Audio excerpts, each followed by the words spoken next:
Bom dia, a graça e a paz do Senhor Jesus Cristo, amém? Irmãos amados, nesta manhã gostaria de compartilhar com os irmãos o estudo bíblico da nossa EBD. Vamos falar sobre por que temos conflito. Na aula passada com o irmão G. Anderson, nosso professor, ele explanou e trabalhou por que estou aqui. Hoje queremos falar por que temos conflito. É nesse assunto que nós vamos trabalhar nesta manhã. Olha só como Deus tem nos agraciado e nos abençoado nesses dias. Apesar dessa circunstância que estamos vivendo, em meio a essa pandemia, em meio a esses conflitos sociopolíticos econômicos, né, Deus nos dá essa ferramenta, a internet, né, esses vídeos, para que possamos sim compartilhar a palavra de Deus e crescermos junto na graça e no amor de Deus. Então vamos trabalhar hoje, mais uma vez, né, um estudo bíblico da palavra de Deus que vai nos ensinar, nos encorajar a caminhar, a saber as nossas origens, né, entender nosso dia a dia, os nossos conflitos. Portanto, agora eu gostaria que você orasse comigo, feche seu olho, ore comigo, pede a Deus para que fale com você nesta manhã. Amém? Pai, em nome do Senhor Jesus, eu louvo e agradeço o Senhor nesta manhã. Agradeço pela tua bondade, pela tua misericórdia, o teu amor. São a causa de nós não sermos consumidos. E por causa desse grande amor, por causa dessa tua fidelidade, é que estamos aqui. E hoje temos a oportunidade de aprender um pouco mais da tua palavra e crescer no Senhor. Portanto, pedimos ao Senhor nesta manhã que nos dê graça, nos dê, ó Deus amado, entendimento, discernimento, um coração sensível, ensinável, para compreender e entender por que temos conflitos, por que passamos por tantas aflições, que possamos entender e ouvir a voz do teu Espírito e obedecer, para que possamos crescer em graça, em sabedoria e não desviar do caminho, permanecer firmes até encontrarmos, ó Deus, o caminho certo, o lugar de descanso e o lugar de prazer. Deus abençoa cada um que está agora em sua casa, ouvindo a tua mensagem, a tua palavra, que nós possamos ser edificados. Entregue este momento em tuas mãos, a minha vida e a vida dos meus irmãos. Em nome de Jesus. Amém. Amém, meus irmãos? Gostaria então de refletir com você. O nosso texto base aqui está em Gênesis capítulo 3, do versículo 1 ao 24. Amém? Abre a sua Bíblia, acompanhe comigo essa passagem. Mas a serpente mais sagaz que todos os animais selváticos que o Senhor Deus tinha feito, disse à mulher: é assim que Deus disse: não comereis de toda a árvore do jardim? Respondeu-lhe a mulher: do fruto da árvore do jardim podeis comer, mas o fruto da árvore que está no meio do jardim, disse Deus, dele não comereis, nem tocareis nele, para que não morrais. Então a serpente disse à mulher: é certo que não morrereis, porque Deus sabe que no dia em que dele comerdes, se vos abrirão os olhos, e como Deus sereis conhecedor do bem e do mal. Vendo a mulher que a árvore era boa para se comer, agradável aos olhos e a árvore desejável para dar entendimento, tomou-lhe o fruto e comeu, e deu também ao marido, e ele comeu. Abriram-se então os olhos de ambos, e perceberam que estavam nus. Cozeram folhas de figueira, fizeram cintas para si. Quando ouviram a voz do Senhor Deus, que andava no jardim pela viração do dia, esconderam-se da presença do Senhor Deus, o homem e a sua mulher, por entre as árvores do jardim. E clamou o Senhor Deus ao homem.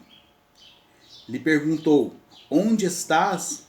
Ele respondeu: ouvi a tua voz no jardim, e porque estava nu, tive medo e me escondi. Perguntou-lhe Deus: quem te fez saber que estava nu? Comeste da árvore de que te ordenei que não comesses? Então disse o homem: a mulher que me destes por esposa, ela me deu da árvore, e eu comi. Disse o Senhor Deus à mulher: Que é isso que fizesse? Respondeu a mulher. A serpente me enganou e eu comi. Então o Senhor Deus disse à serpente: visto que isto que fizeste, maldita és entre todos os animais domésticos e és entre todos os animais selváticos. Rastejarás sobre o teu ventre e comerás pó todos os dias da tua vida. Porém, inimizade entre ti e a mulher, entre a tua descendência e o seu descendente. Este te ferirá a cabeça e tu lhe ferirás o calcanhar. E a mulher disse: multiplicarei sobremodo o sofrimento da tua gravidez. E em meio às dores darás à luz filhos, e teu desejo será para o teu marido, e ele te governará. E Adão disse: visto que atendestes à voz da tua mulher, e comeste da árvore que te ordenei, não comesse, maldita é a terra por tua causa. Em fadigas obterás dela o sustento durante os dias de tua vida. Ela produzirá também cardos e abrolhos, e tu comerás a erva do campo. Não no suor do teu rosto comerás o teu pão, até que tornes a terra, pois dela foste formado, porque tu és pó e ao pó tornarás. E deu ao homem o nome de Eva, a sua mulher, por ser a mulher de todos os seres humanos. Fez o Senhor Deus vestimentas de pele para Adão e a mulher, e os vestiu. Então disse o Senhor Deus: eis que o homem se tornou como um de nós, conhecedor do bem e do mal, assim que não estenda a mão e torne para também da árvore da vida, e tome também para a árvore da vida, e coma e viva eternamente. O Senhor Deus, por isso, o lançou fora do jardim do Éden, a fim de lavrar a terra de que fora tomado. E expulsou o homem, colocou querubins ao oriente do jardim do Éden, e refugir de uma espada que revolvia para guardar o caminho da árvore da vida. Amém? Glória a Deus. Portanto, irmãos, por que temos conflitos? Tantas guerras, confusão, brigas, dissensões. Para entender isso, nós precisamos então buscar pela origem dos nossos conflitos, onde tudo começou. Podemos voltar no começo da história humana, especialmente aonde nós lemos em Gênesis capítulo 3. Podemos dividir a história humana em antes e depois do evento ali relatado. Veja só, a pergunta é: quem somos agora? Quem somos agora? Vamos entender isso? Para entender isso, eu gostaria aqui agora de ler uma frase de um autor contemporâneo. Ele diz assim, ó: no homem há uma profunda consciência de que ele é, atualmente, não é tudo o que pode e deve ser. Frase de Martin Heidegger. Ele diz assim: segundo Heidegger, a existência só pode ser compreendida a partir da análise da design. Design é uma palavra alemã. Ela se divide, o radical e o sufixo. Da é aí. Sein, ser. Então, se escreve ser aí, que se abre para a compreensão do ser. Heidegger ele vai trabalhar a respeito da essência, tentar entender a essência.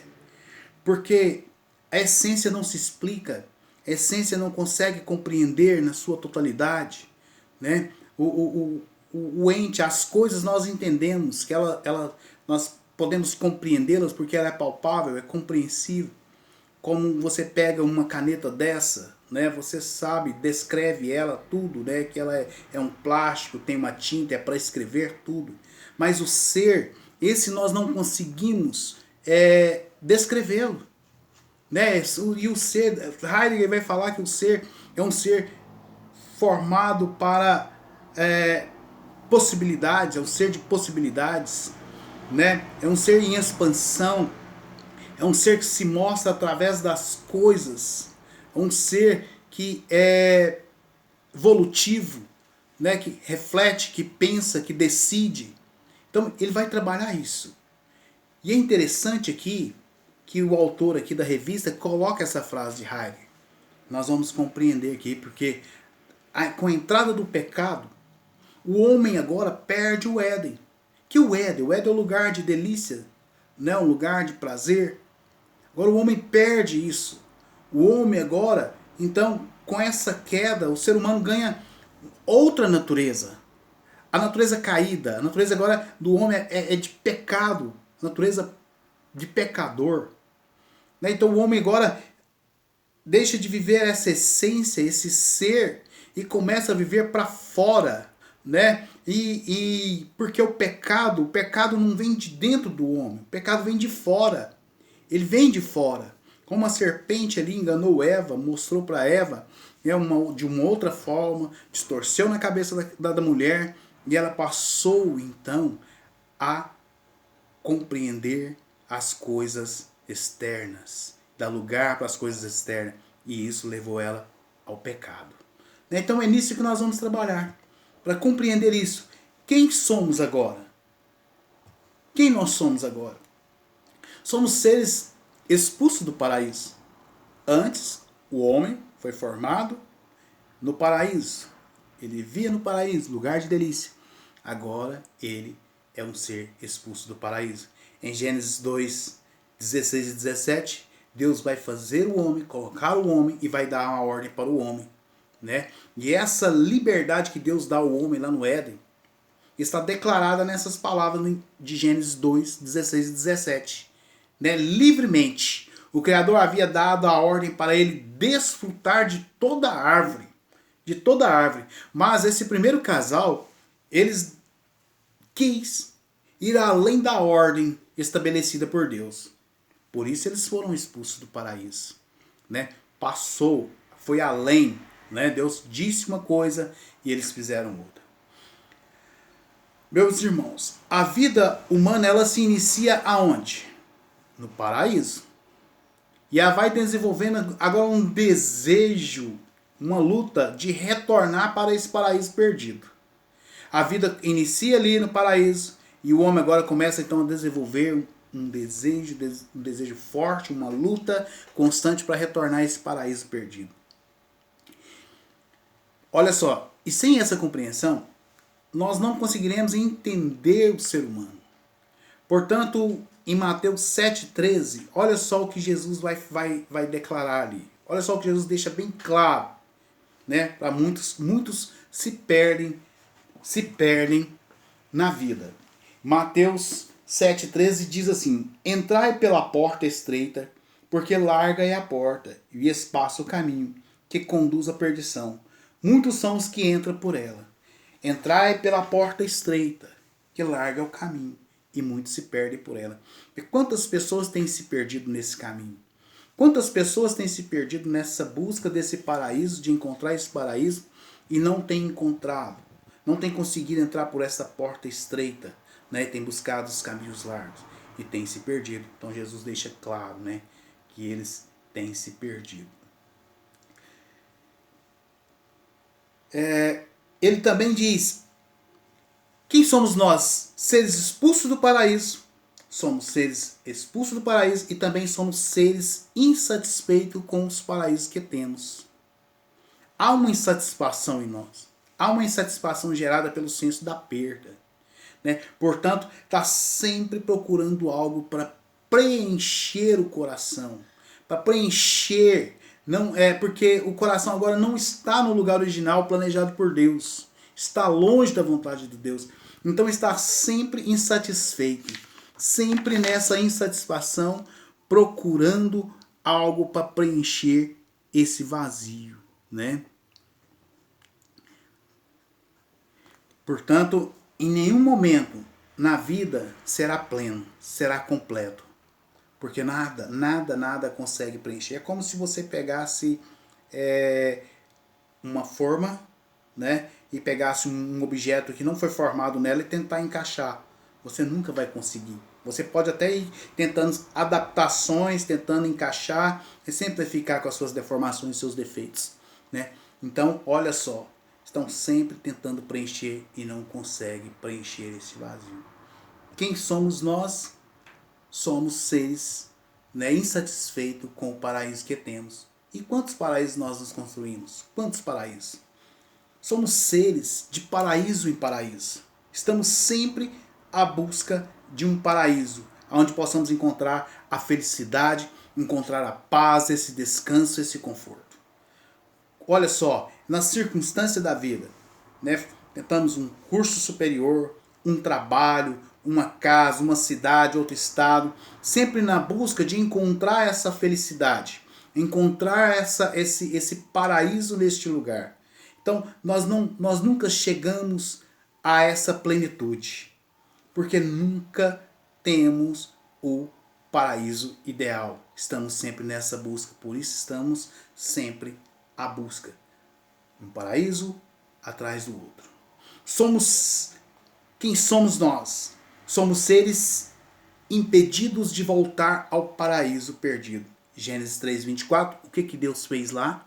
Deus colocou anjo com uma espada flamejante, desembaiada ali, para impedir que o homem retornasse ao paraíso, né, e tomasse da árvore da vida.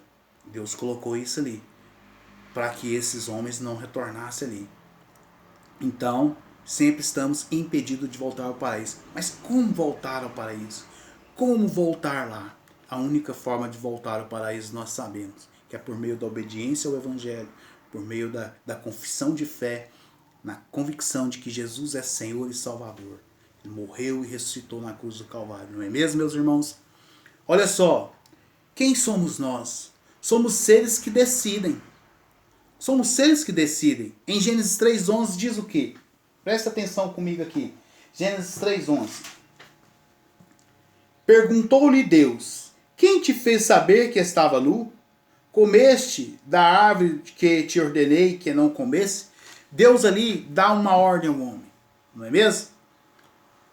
E esse homem então decide comer ou não, e ele decidiu em comer.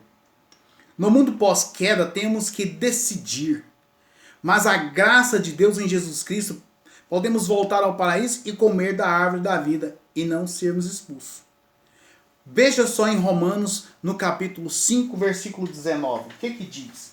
Romanos 5,19 diz: porque como pela desobediência de um só homem, muitos se tornaram pecadores, assim também por meio da obediência de um só, muitos se tornarão justos. Olha só, a outra decisão. Aqui o homem decidiu errar, em Gênesis 3:11. Em Romanos 5:19, o homem do céu decide obedecer e obedece. A sua obediência, a desobediência do homem entrou a morte no mundo, né? O pecado. E com a obediência de um, muitos que crerem e quiserem podem se tornar justos. Nesse mundo pós-queda, temos que decidir.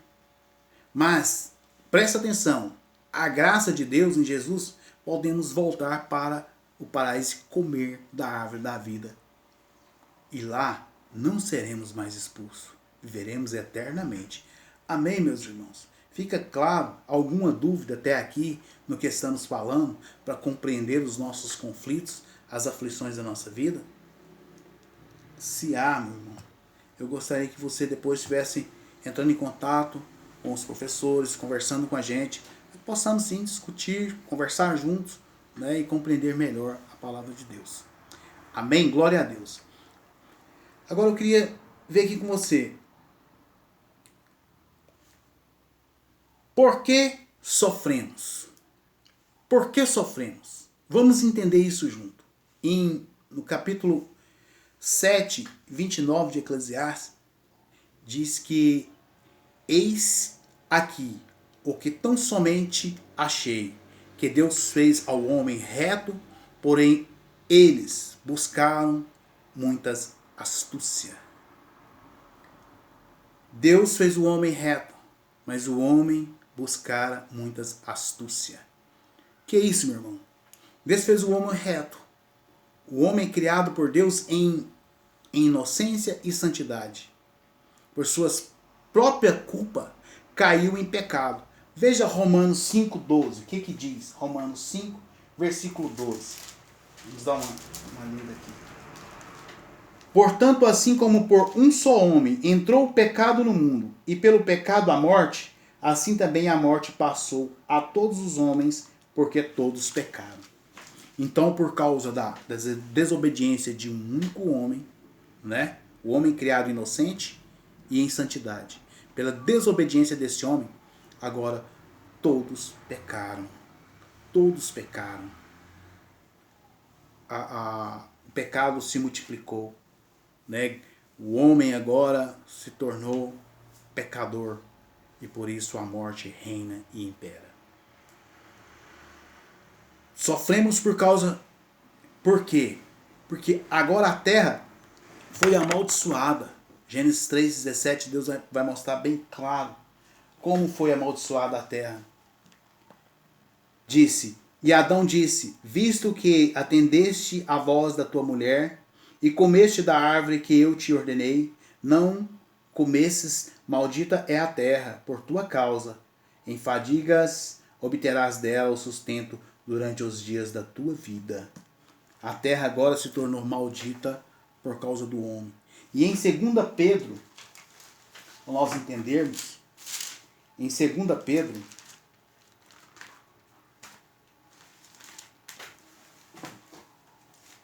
um minutinho, abra sua Bíblia comigo, por favor, em 2 Pedro, a palavra do Senhor diz, 2 Pedro 7, 2 Pedro, capítulo 3, versículo 7.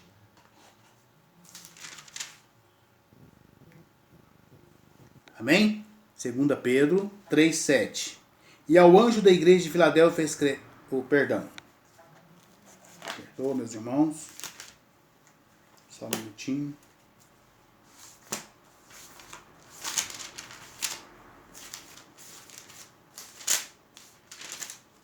Segunda Pedro 3,7. Ora, os céus que agora existem e a terra pela mesma palavra têm sido entesourada para o fogo, estando reservada para o dia do juízo, destruição dos homens ímpios. Pela mesma palavra que Deus formou a terra, a palavra de Deus, Deus formou a terra. Agora, pela sua palavra, Deus a destruirá. E juntamente com ela, os ímpios, aqueles que não creram, aqueles que não confessaram a palavra de Deus. Amém? Então, podemos ir entendendo aqui, meus irmãos, que o sofrimento com o sofrimento, a humanidade é decadente. A humanidade é decadente. Veja comigo aí em 2 Timóteo 3, do 1 ao 5, que fala sobre a humanidade é decadente. Temos uma profecia nos últimos dias. Veja só, a moralidade em baixa, os homens se tornaram egoístas, avarentos, hedonitas e narcisistas. Vamos ler em 2 Timóteo capítulo 3, do 1 ao 5, para que possamos entender aqui. 2 Timóteo capítulo 3, do versículo do 1 ao 5. Sabe, porém, isso, nos últimos dias sobrevirão tempos difíceis, pois os homens serão egoístas, avarentos, jactanciosos, arrogantes, blasfemadores, desobedientes aos pais, ingratos, irreverentes, desafiadores, implacáveis, caluniadores, sem domínio de si, cruéis e inimigos do bem, traidores, atrevidos, enfadoados, mais amigos dos prazeres que amigos de Deus, tendo a forma de piedade, negando-lhe, entretanto, o poder. Foge também destes. Olha só, em 2 Timóteo está nos mostrando que há moralidade em baixa. O homem é egoísta, só pensa em si. Agora não divide mais, não tem mais um compromisso com o próximo. É avarento, só nessa busca, essa busca desenfreada, frenética, em busca de bens materiais, de dinheiro. É hedonista, né? Tá em busca do prazer, sempre a busca do prazer, um prazer exacerbado, coloca esse prazer, esse desejo acima de qualquer coisa, até mesmo acima de Deus do Evangelho. É narcisista, endeusa a si mesmo.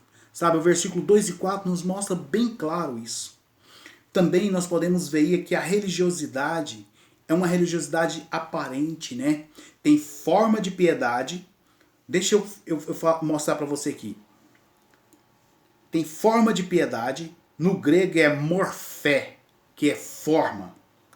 Trata-se da parte superficial da piedade, enquanto a realidade do poder efetivo de Deus é rejeitada. O Evangelho não se tornou uma forma regeneradora na experiência deles, pois não se converteram sinceramente. Comentário na Bíblia Shed. Então olha só, tem aparência de piedade, tem aparência de alguém que obedece ao Evangelho, tem aparência de alguém que medita no Evangelho, que busca conhecê-lo, mas vive de forma religiosa, está longe de Deus e ainda não se converteu. Não converteu sinceramente, ainda tem um coração voltado no mundo e com essas características que nós falamos aqui acima, que Timóteo refere. São egoístas, ainda avarentos, hedonistas e narcisistas. Olha só, as pessoas escondem nas fachadas religiosas. Isaías vai falar isso, quando Deus rejeita o sacrifício de bodes, de ovelha, esse derramamento de sangue, essas ofertas que trazia, né? Deus não queria mais isso. Deus queria que uma vida piedosa, uma vida que cuidasse do órfão e da viúva, uma vida de obediência ao Evangelho. Isso que Deus está falando, você pode meditar depois na sua Bíblia em Isaías capítulo 1, versículo 10 até o 17. Jesus disse aos fariseus e escribas, está lá em Mateus 23, 25. Eles, os fariseus e os escribas, limpavam a borda do copo, mas o interior do copo e do prato deixavam sujo. Tinha aparência de piedade, mas não eram piedosos. Conhecedores da lei, estudavam a lei, mas não vivia ela. Isso Jesus está falando para ele. Então Timóteo aqui está nos mostrando bem claro a respeito dessa vida piedosa, né? Uma vida imoral, uma vida que tem uma moralidade baixa, contenda, confusão, perseguição, brigas, um egoísmo desenfreado, são avarentos, só buscam dinheiro, nunca tem tempo para meditação na palavra de Deus, envolvimento com a obra de Deus, em que esquece que foi chamado para fazer a missão, para auxiliar, para ser cooperador com Deus na missão de Deus, levar o Evangelho, alcançar outras vidas, transformar vidas, levar esperança e alegria ao coração das pessoas. Bom, meus irmãos, e vamos entendendo aqui um pouquinho mais de tudo isso que esse estudo tem trazido para nós. Olha só, o campo de batalha. Quero falar com você agora. Se você tem a sua revista, acompanhe comigo. O que é esse campo de batalha? Para entendermos aqui, toda pessoa que já experimentou o novo nascimento em Cristo Jesus sabe que agora não tem que lutar contra sangue e carne. E sim é contra principados e potestades. Se você ler lá em Efésios capítulo 6, do versículo 10 ao 12, você vai entender isso claramente. Nossa luta não é contra sangue e carne. A nossa luta é contra espíritos malignos. Aqui está falando de demônios, de espíritos malignos. Nós temos que lutar contra eles. E não podemos nos enganar. Eles são poderosos. Eles são poderosos. São forças. E não fraqueza do mal. Não é uma fraqueza. É forças. É poder. Olha aqui. O diabo, ele para você entender, né? O diabo ofereceu para Jesus. Ofereceu o quê? Os reinos do mundo. Está lá em Mateus capítulo 4, do versículo 8 ao 9, você pode meditar. Ele ofereceu os reinos para Jesus. Então, olha aí. Como que o diabo pode oferecer para Jesus, que era filho de Deus, reinos? Você pode ir compreendendo que ele é poderoso, ele tem essas forças. Ele é maligno. Maligno. Olha só uma frase aqui de John Stott. Se separamos, se esperamos vencê-lo, temos que ter em mente que ele não possui qualquer princípio moral. nem código de honra, nem sentimentos mais nobres. John Stott. Nele só existe maldade. Maldade, maldade, maldade, porque ele é maligno. Maligno. Precisamos compreender isso. Ele também é astuto. Ele é astuto. Paulo escreve sobre as ciladas do diabo, está lá em Efésios 6:11. Ele arma ciladas, armadilha. Por isso você tem que ficar atento, conhecer a vontade de Deus, meditar na palavra de Deus, para que você não seja pego nessas aflições da vida. Ele arma armadilhas para você.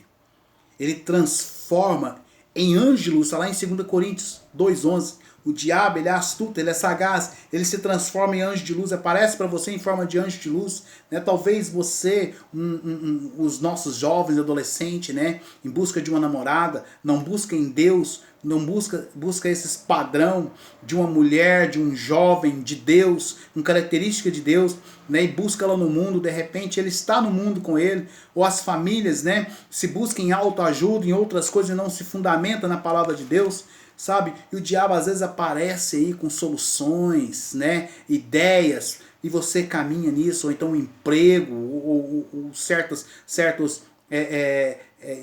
criam estratégias e você caminha nas ciladas do diabo.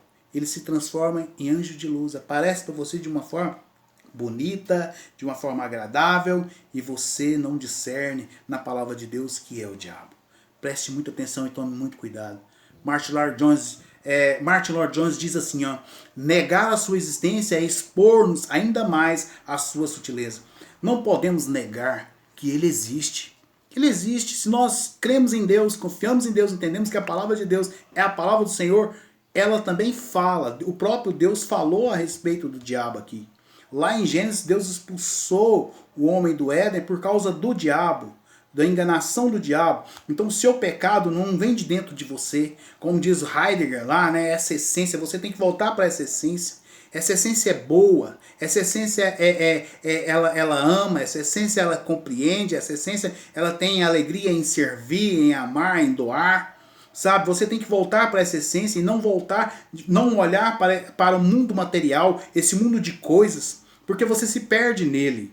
Você se perde nele. E o príncipe desse mundo é o diabo. Se você voltar para o mundo terreno, palpável, concreto e ficar embasando e fundamentando a sua vida nesse mundo concreto, você se perderá e o diabo te destruirá. Ele é real, não se engane, tá? E a Bíblia diz para nós, o que a Bíblia diz? Diz que o diabo atua agora nos filhos da desobediência. Efésios 2:2. Então, se você anda em desobediência, você precisa consertar diante de Deus. Arrepender. Porque se você está andando